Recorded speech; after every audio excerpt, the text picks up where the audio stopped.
Some of the most effective things to help sell your home quicker don't cost a single thing, totally free. In this video, I'm breaking down 7 free ways you can help to sell your home faster. My name is Kaylin Foss. I'm a realtor in the Wichita area with the Stanton Group and Real Broker, and we are gonna get into these tips on how to sell your home faster for free. This video is for people who are getting ready to sell your home and you just wanna step up ahead of the competition that's already on the market or who else might be coming on the market, or for people who already have their house on the market and just want a little more traction through the door. This is for you. Let's get into these tips. Tip number 1, declutter and depersonalize your home. So to start decluttering and depersonalizing your home, first thing is just start packing early. So, you know that blender that you only use like maybe once every other month? Go ahead, put that in a box. Don't forget to label your boxes and go put it in the garage so you can already start moving quicker. So to tie into the already packing early, depersonalizing, take those family pictures off the wall. Even though they're beautiful, you want buyers to be looking at the home that they could be possibly buying next. Speaking of that blender on your counter, you're gonna wanna make sure all your countertops are clear. So kitchen countertops, I know they can get messy. You leave mail, go ahead, tuck those in the drawer, not where it belongs, but it's fine, I know bathroom countertops, those can get messy. Your husband probably leaves his razor out after he's done. Just start by putting stuff in the drawers, off the countertops, make it look clean. And this will also help during showings later on, but we'll get into that later. Now, before we get into tip number 2, tell me what looks better, this or this? If you said number 2, then you're correct, because tip number 2 is light it up.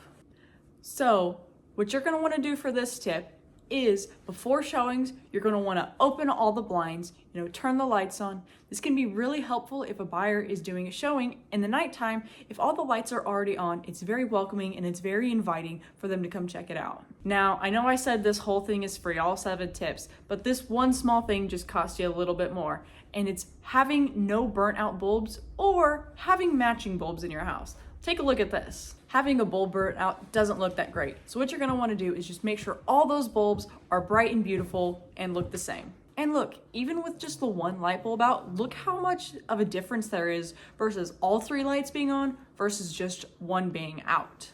Here's another example. You have 3 light bulbs. One of them's more of a yellowish tone and the other 2 are bright white. It still doesn't look that great.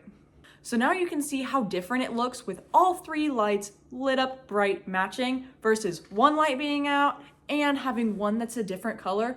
Just seeing how different it can be, just why you should match all of your light bulbs. All right, let's get into the next tip, tip number 3, cleaning before showings. Now, if your parents were like my parents, they always told you, clean your room before guests come over. And you're like, well, why? They're not coming in my room. Well, in this circumstance, they are coming into your room. So make sure it's clean. Now, these guests are gonna be coming into your home. So they are gonna be going into your bedrooms, they're going to be going into your kitchens, and they're going to be going into your bathrooms, and maybe even closets if you got a big walk-in closet.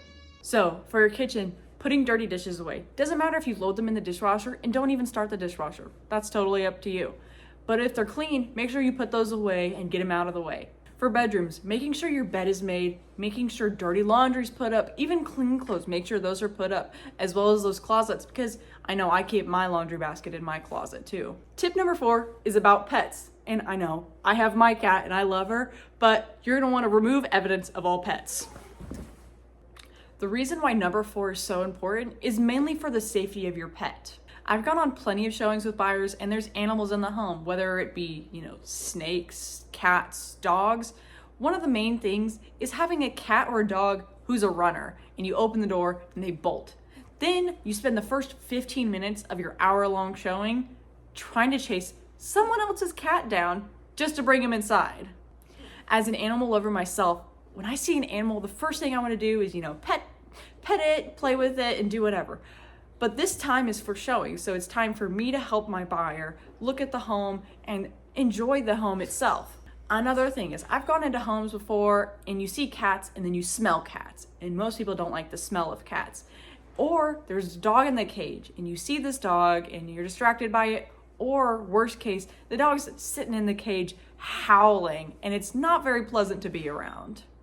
Or even if you have a dog in the backyard, you don't want to go outside because maybe the dog's not friendly. You're going to get distracted.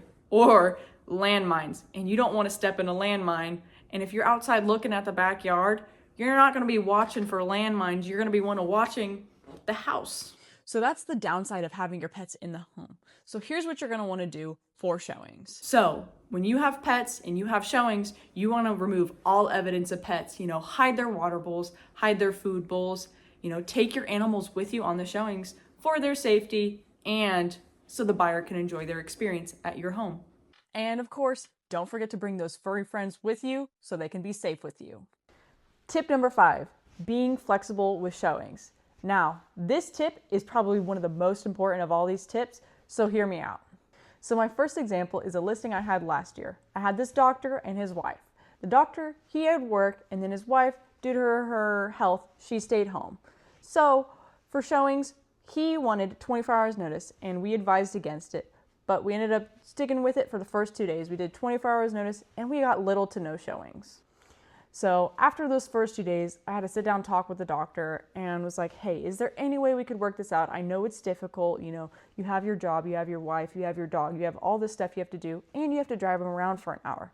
So I sat down with him, asked him if we could move it down to 4 hours. And he was a little hesitant because, that's a lot in such a short span of time for him.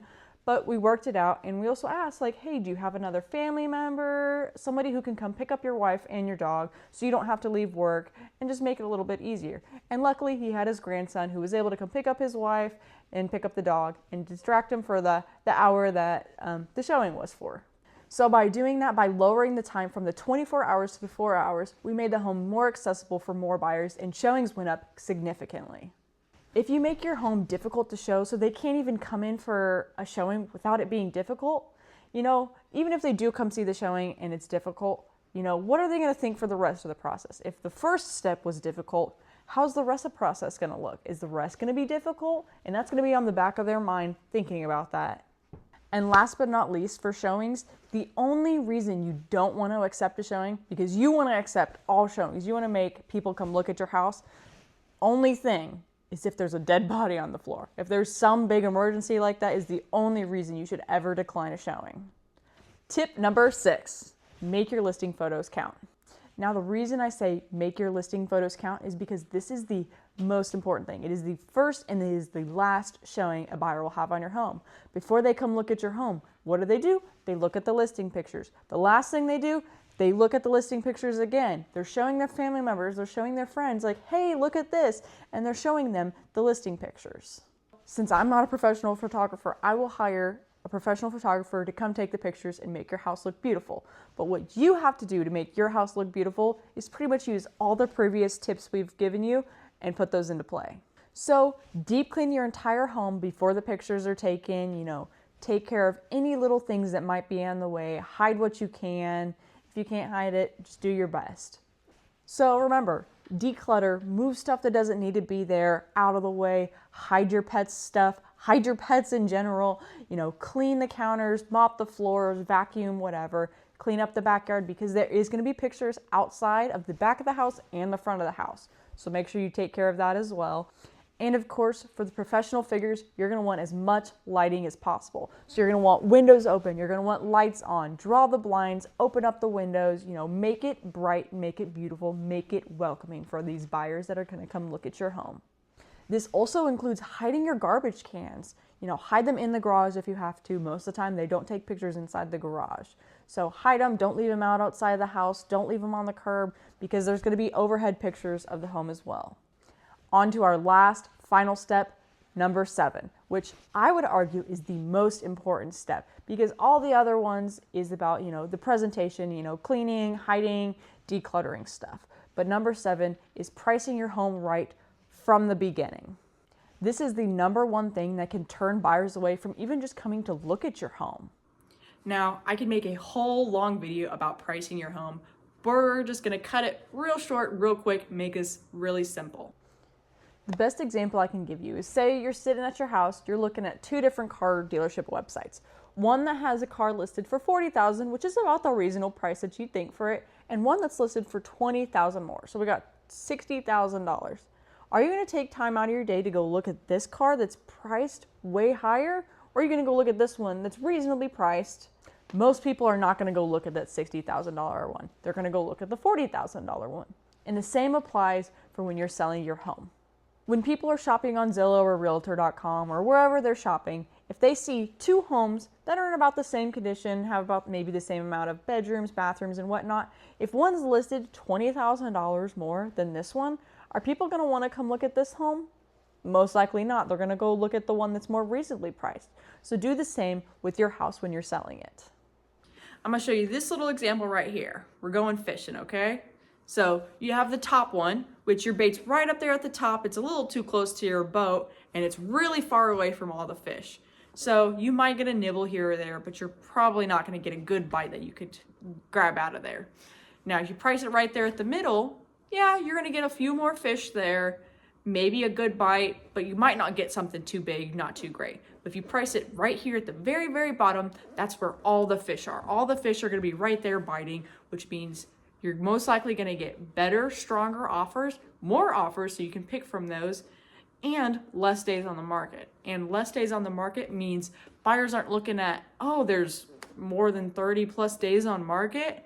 What's wrong with the house? Because that's what most buyers think.